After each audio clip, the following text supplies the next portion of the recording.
All right. Sorry, I just had a little technical problems.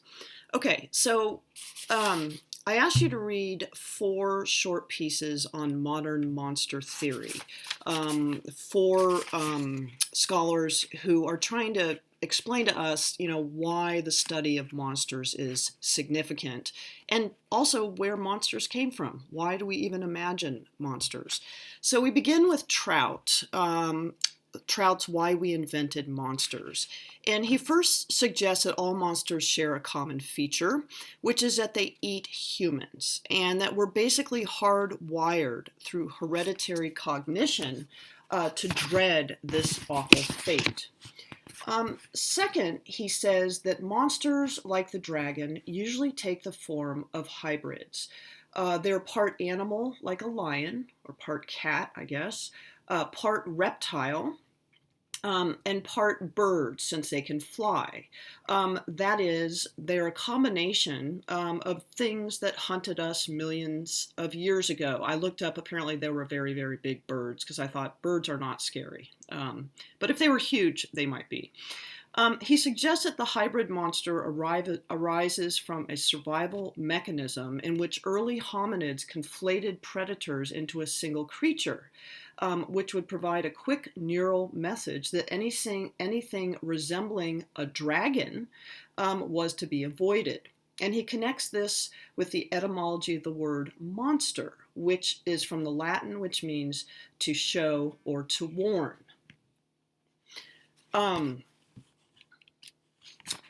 Third, he says that this is what monsters chiefly represent, which is our fear of being eaten alive, which, if you think about it, is probably worse than being shot or falling off a cliff. Fourth, he suggests that we learned from these predators how to become killers ourselves, and he calls this mimesis or imitation. And finally, he says that the interpretation of monsters as representing our bad bestial selves, like they thought in the Middle Ages, is, or the bad parts of us that need to be repudiated, he says, is a bit off. He asserts that sometimes we need to feel the monster within us so that we can summon its power when necessary. And you'll probably recognize this from most, horror movies. All right, Casey Dorman's Humanizing Monsters asks why we dehumanize some individuals and groups, like terrorists, serial killers, immigrants, or even those whose politics or religion we don't agree with. He says we do this when we perceive them as evil, that is, as committing basically cruelty or intending to. Usually violent cruelty that any normal person would be unable to do. There are two theories about why people are cruel or evil. Baron Cohen suggests that we all have an empathy spectrum, as he calls it, that is created by both biological and cultural factors.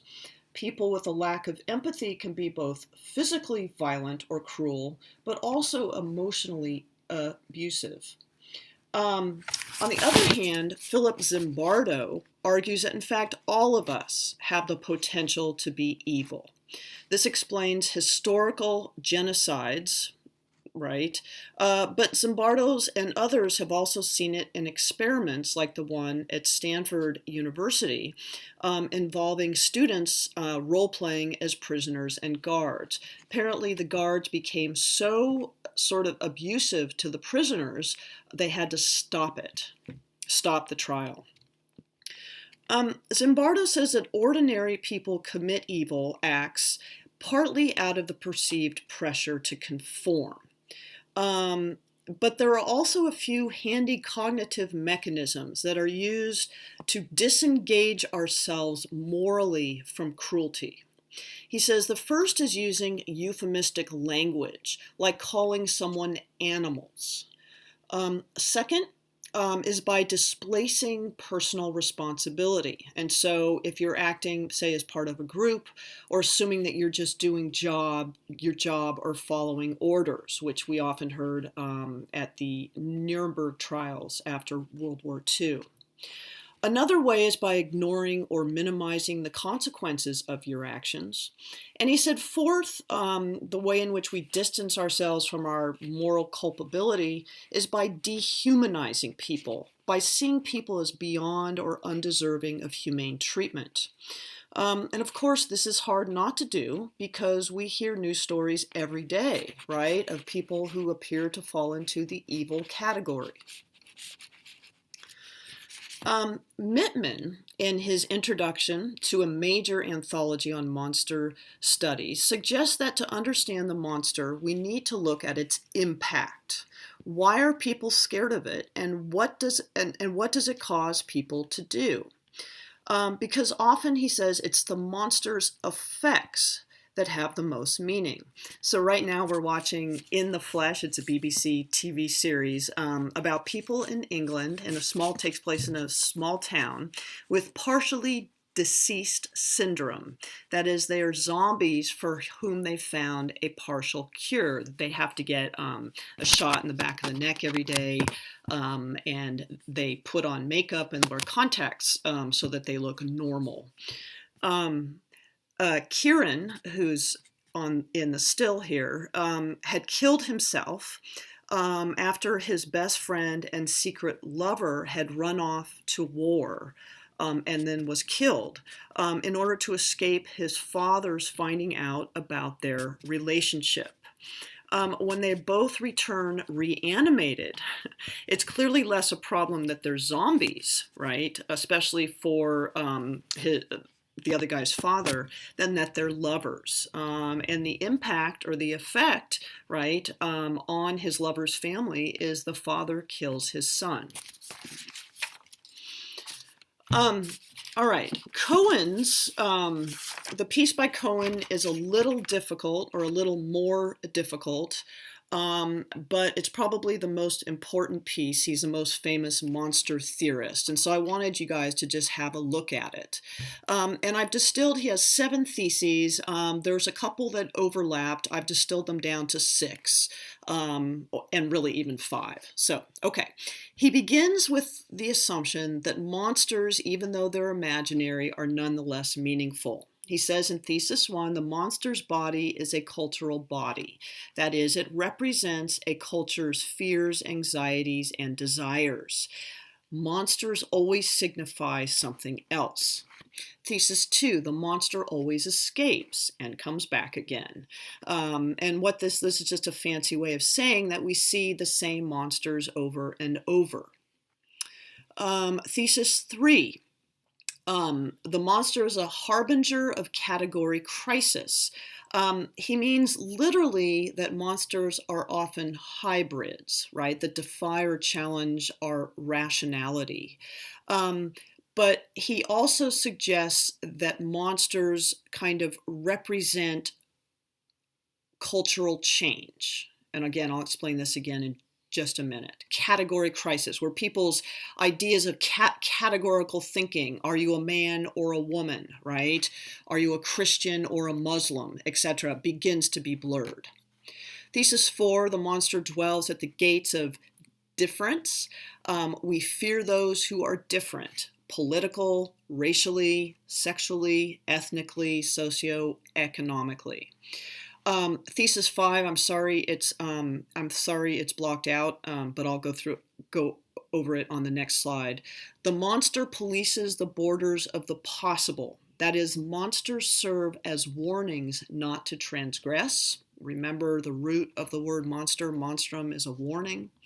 In Thesis 6, he says the fear of the monster is really a kind of desire. Monsters break rules, and they represent, for Cohen, the desires of the id that we hold in check. They represent sort of taboos or different kinds of customs or just basic freedoms, right, to act out on your various drives that interest us. Okay, Let's just quickly break these down. Thesis 1, the monster's body is a cultural body that represents our cultural fears, anxieties, desires. Okay, so take for example Edward Cullen and Stephenie Meyer's vampire books. If you haven't read the books or seen the movies, it's about a teenage girl. The series is about a teenage girl who moves to a new town and falls in love with a good-looking and affluent guy who just happens to be a vampire. So as far as anxieties and fears are concerned, from a parent's point of view, you have your daughter obsessed with somebody from a different socioeconomic background, and so who's always hanging around, especially at night, and so you distrust them. From a young woman's point of view, the fear is that maybe an affluent guy, or just guys in general, are going to prey on you. Or maybe that sex is going to fundamentally change you and alienate you from your family, which of course happens in the books. But in terms of fantasies and desires of both parents and girls, Edward is chaste and self-controlled and selfless and good-natured. He's the perfect boyfriend. Okay. Thesis 2, the monster always escapes. And the example that Cohen uses is vampires. Again, it's a fancy way of saying we see the same monsters over and over. We're going to be reading the original Dracula, which was concerned with male and female sexuality during an age in which women were not supposed to have any sexual drives, and men could, but certainly did not or were not supposed to direct those sexual drives towards other men. In the modern age, in 1931, the first film version with Bela Lugosi here, just above my head. This was made during the Great Depression, and it suggested some think that the upper moneyed classes were preying on those, as Count Dracula does, with less power and affluence. At the beginning of the AIDS crisis in the 1990s, you had a couple of films. You had Bram Stoker's Dracula, and with its intense focus on the exchange of fluids during erotic moments. And you also have, during this time period, Anne Rice's Interview with the Vampire, featuring Lewis and Lestat, played by Tom Cruise and Brad Pitt, who just want to fit in and be accepted. They're a couple. They start a family and they travel the world trying to find others who are like them.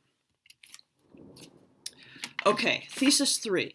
The monster is a harbinger of category crisis, and Thesis 4, difference. The monster represents difference, and I think you can combine these two. Humans like to be able to categorize, probably because it's safe. If we encounter something that we don't understand, humans tend to treat it as threatening or hostile, just in case. This is probably our default mode. So you can't categorize somebody who is transgender, and so our atavistic reaction is to treat them as a threat, hence all the hysteria over the past couple of years over transgender bathrooms or gender-neutral bathrooms. In the Middle Ages, the hybrid suggested an explanation for apparently animalistic behavior on the part of humans, defining as bestial behavior that is largely, ironically, confined to humans, like rape and murder and torture. That is, the hybrid represented the irrational aspect of human beings.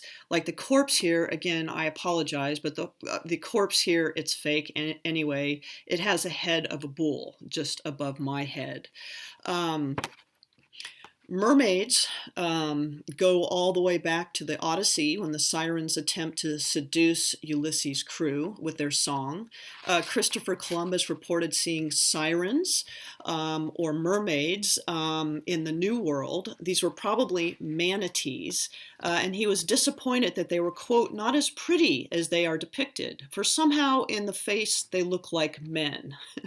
Mermaids seen in other parts of the world are now thought to have been seals or sea cows and represent an obvious desire for female company after months at sea on the part of the male sailor part of the male sailors, but also perhaps some fear of the power of women's ability to seduce men, since mermaids tend to hang out on rocks, which is exactly where you don't want to go when you're on a ship. Thesis 5, the monster polices the borders of the possible, representing a prohibition or warning. That is, monsters can be used to police social norms. Remember, monstrum means a warning, right?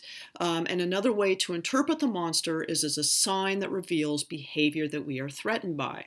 My favorite example here is the film Halloween. This is one of the first teen slasher films, which tended to be very moralistic. What better way to scare your teens into good behavior than having the ones who have sex and like to party get killed in really gruesome ways? Jamie Lee Curtis there on the left plays Laurie, who is a good student, babysits on Halloween, and she even wears a skirt. She's not into boys or smoking or drinking. And guess who is the only one who lives at the end of the film? Finally, for Cohen, fear of the monster is a kind of desire for their freedoms to indulge in transgressive behaviors.